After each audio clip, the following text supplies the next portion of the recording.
Sensações. Quero falar sobre um tema muito caro para David Hume, um filósofo do século XVIII, nasceu lá em 1711, morreu em 1776. Extremamente importante, acordou Immanuel Kant do sono dogmático. Tudo bem que Kant não acordou muito mesmo, continuou dormindo em um outro sono dogmático, mas isso seria motivo para um outro vídeo. E o tema central que eu quero desenvolver hoje nesse vídeo de Hume é o das sensações.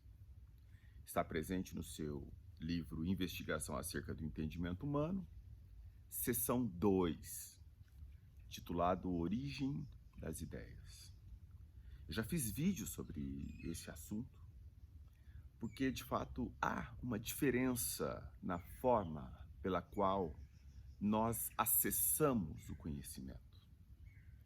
Nós temos as nossas percepções que se dão pelas nossas sensações, o nosso corpo, o nosso aparelho sensorial, e o Hume vai chamar de sensações fortes aquelas que são as primárias, que se dão pelo tato, pelas sensações dos nossos sentidos primários.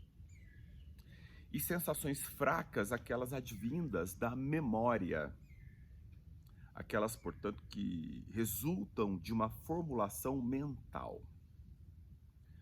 A diferença, por exemplo, quando você está diante do fogo e estende a sua mão e você sente o calor.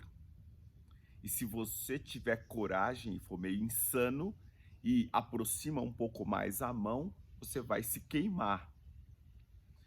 Essa sensação de calor e eventualmente de queimadura, é muito diferente da memória de algo que ocorreu sobre esse assunto posteriormente. Então, 2 anos depois, a pessoa conversando com uma outra, eu estava num churrasco, estendi minha mão para saber se o fogo queimava, nossa, era calor e tal. Quando ela está narrando isso, está puxando pela memória, ela não está sentindo dor, nem aquele calor. Ela só tem a lembrança. Então, a lembrança, a memória, diz respeito a um dispositivo, para David Hume, secundário na apreensão do próprio conhecimento. É por isso que ele vai ser o pai do empirismo radical. É por isso que ele vai formular uma tese por meio da qual, se não há experiência sensível, não há conhecimento. E é por isso que ele vai acordar Kant do sono dogmático, porque o Kant estava lá enamorado com Leibniz, Spinoza, com autores racionalistas. Eu sou Samuel Mendonça, você está no Topa Pensar, e esse vídeo é uma reflexão filosófica de um autor específico do século XVIII, mas de um tema que eu considero muito emblemático para a gente compreender um pouco alguma coisa do nosso mundo de hoje, em todos os sentidos, mas especialmente da política, que são temas que eu tenho tratado mais aqui no canal. É preciso saber o que é fantasia, o que é realidade. É preciso saber o que é uma sensação e o que é uma produção que advém dessa sensação. Eu não estou com isso querendo dizer que as sensações menos fortes nesse sentido sejam inócuas ou que não tenham sentido. Elas existem, Hume está aqui para dizer que elas existem, mas elas são menos fortes. Essa distinção é importante para que a gente também compreenda que algumas construções que nós fazemos são apenas construções no imaginário, no mundo da ficção, no mundo efetivamente de uma construção que é só mental, que não tem conexão com a realidade, no máximo por meio de uma alegoria ou de uma analogia. Enfim, então essas distinções são muito, muito importantes. O Hume, nesse livro, apresenta 2 argumentos que eu considero que são, assim, muito difíceis de se refutar. Eu, pelo menos, tenho dificuldade em refutar esses dois argumentos. É sobre isso que eu quero fazer esse vídeo. Essa síntese que eu estou aqui apresentando está presente no meu livro intitulado Projeto e Monografia Jurídica. Essa é a segunda edição, mas ele tem até a quarta edição. Estava preparando a quinta edição, mas por outras razões não publiquei a quinta ainda. Projeto e Monografia Jurídica, livro publicado pela editora Millennium, de Campinas, a última edição de 2009. Nesse livro eu tenho um capítulo específico para tratar de Hume. Por quê? Projeto e Monografia Jurídica, como eu justamente estava envolvido no curso de Direito, eu estava de fato em um curso em que a experiência sensível tem muita importância diante do tipo de argumentação que muitas vezes é fantasiosa. Então o objetivo era justamente mostrar fantasias nos argumentos para que os estudantes pudessem lidar com direito civil, penal, constitucional, etc, etc.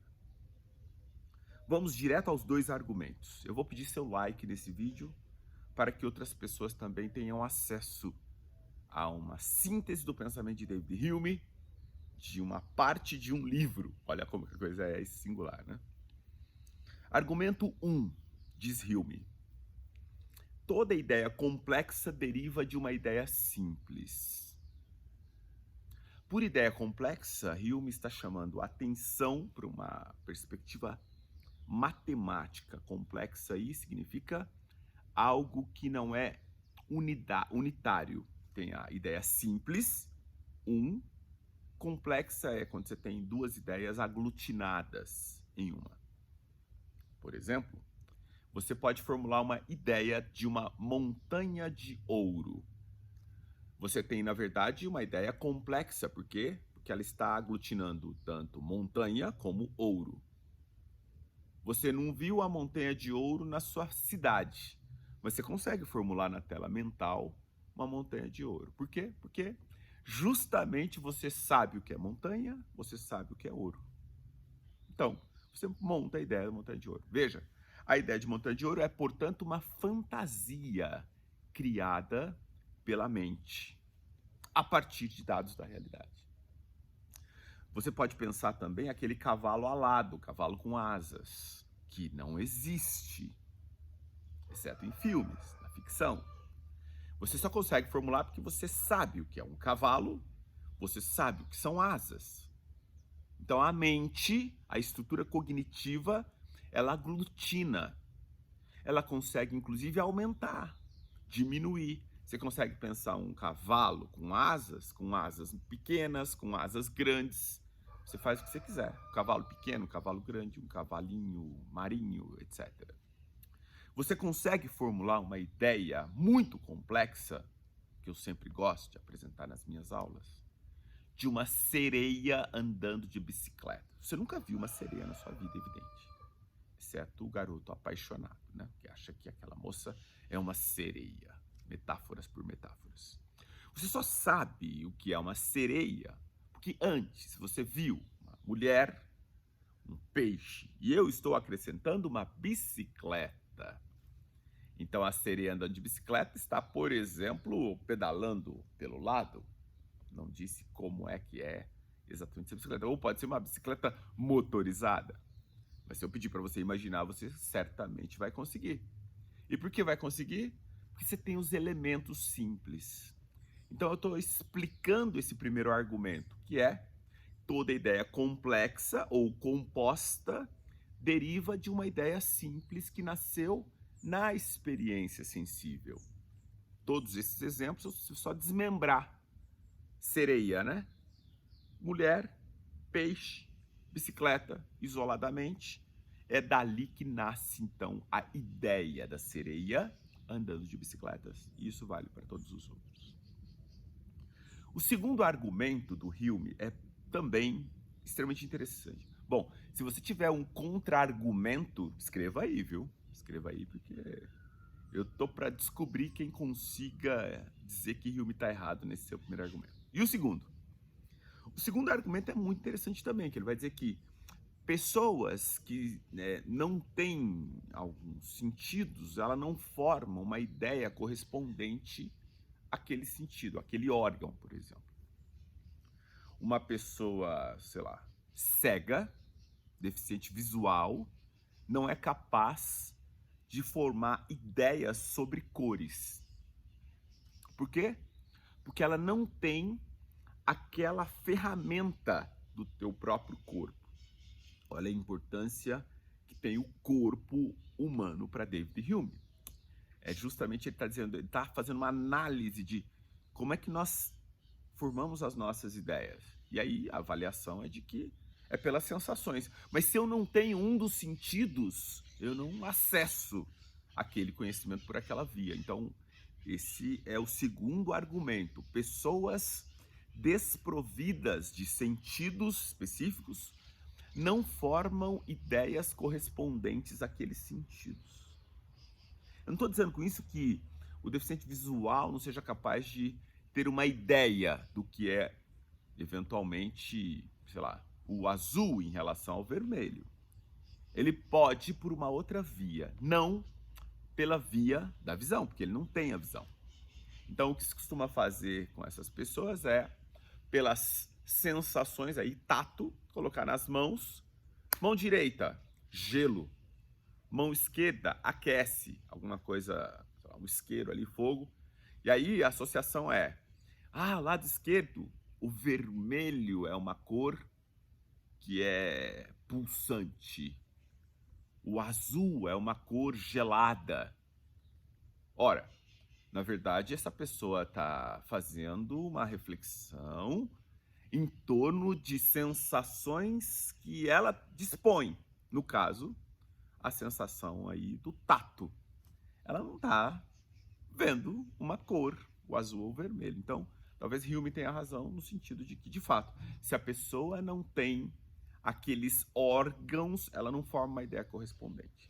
E depois, no final desse capítulo, ele também apresenta um elemento contraditório. Mas não quero nem falar desse elemento contraditório hoje, para o vídeo não ficar muito extenso. Se for o caso, eu faço outro depois, que eu considero também muito interessante, e eu examino nesse capítulo desse livro esse elemento contraditório, que, na verdade, não contradiz em nada a sua teoria, ao contrário, ele fortalece a teoria. Qual é a conclusão que eu quero apresentar para vocês nesse vídeo de hoje? A conclusão é que nós precisamos ter noção de que nós somos capazes de criar fantasias. Nós já sabemos disso, mas o Hume está dando a ferramenta de como é que nós criamos as fantasias. Criamos as fantasias justamente a partir de elementos que nós conhecemos. Eu deixei para falar por último o exemplo que ele apresenta em relação ao primeiro argumento, que tem a ver com a temporada que eu iniciei ontem em leituras filosóficas. Esse vídeo aqui vai ficar tanto em leituras como na sessão política, porque ele vai ser útil nos dois. Eu comecei a fazer a leitura do livro de Nietzsche, o Anticristo, já um autor do século XIX, né?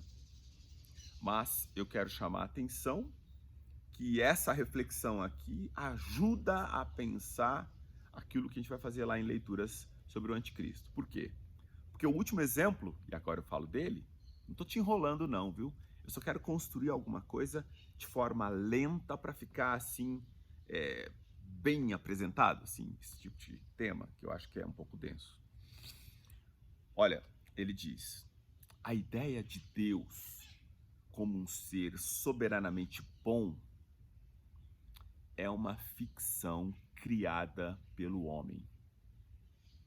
Eu vou repetir. A ideia de Deus é uma construção humana. A ideia. Não Deus em si. Até porque Deus em si talvez não exista. O que nós sabemos sobre Deus é uma ideia que nós formulamos. E aí, ele está dentro do primeiro argumento lá, que ideias complexas derivam de ideias simples. E ele vai explicar no seu livro quais são as ideias simples que estão formando a ideia de Deus, ou dando ensejo a formar a ideia de Deus. Nós sabemos, por exemplo, o que é a bondade. Sabemos o que é a sabedoria. Sabemos exatamente o que é a sabedoria, a bondade, sabemos o que é a justiça, nós sabemos o que são, enfim, estes princípios que orientam a vida. Sabemos a partir da própria vida. Nós não queremos, por exemplo, a maldade, porque a gente, obviamente, é civilizado. Então, nós temos esses conceitos todos na sociedade. Como é que você chega à ideia de Deus? Ora, você pega estes princípios e imagina um ser soberanamente bom, soberanamente justo, soberanamente sábio. Eu não disse que a razão, o nosso aparelho, consegue aglutinar, aumentar, expandir, diminuir? Se nós conseguimos, basta imaginar esse ser que é soberanamente tudo isso e imaginamos a ideia de Deus. Então Deus é um resultado da imaginação humana. Hume, claro, vai ser acusado de ateísta, mas ele não é ateu. Ele é um agnóstico. Agnosticismo é diferente de ateísmo. Também poderíamos fazer um vídeo sobre esses assuntos. Resultado, se Deus é de fato uma ideia inventada pelo homem, é preciso ter clareza que muitas vezes esse tipo de ideia criada pelo homem é motivo de guerras, batalhas e problemas na sociedade. E aí talvez se as pessoas soubessem que Deus é uma ideia, uma ficção criada pelo homem, talvez não se destruíssem tanto. Veja que assunto difícil de lidar, né? Mas aqui é o topa pensar. Como eu digo, não é o topa emburrecer e nem o topa concordar. Então agora você aproveita para dizer o que pensa sobre o pensamento de Hume. E é evidente que eu estou fazendo uma síntese. Os argumentos são muito mais sofisticados que isso. Samuel Mendonça, fique bem e continuarei hoje com mais um vídeo da nossa sessão do Anticristo de Nietzsche. Boa semana.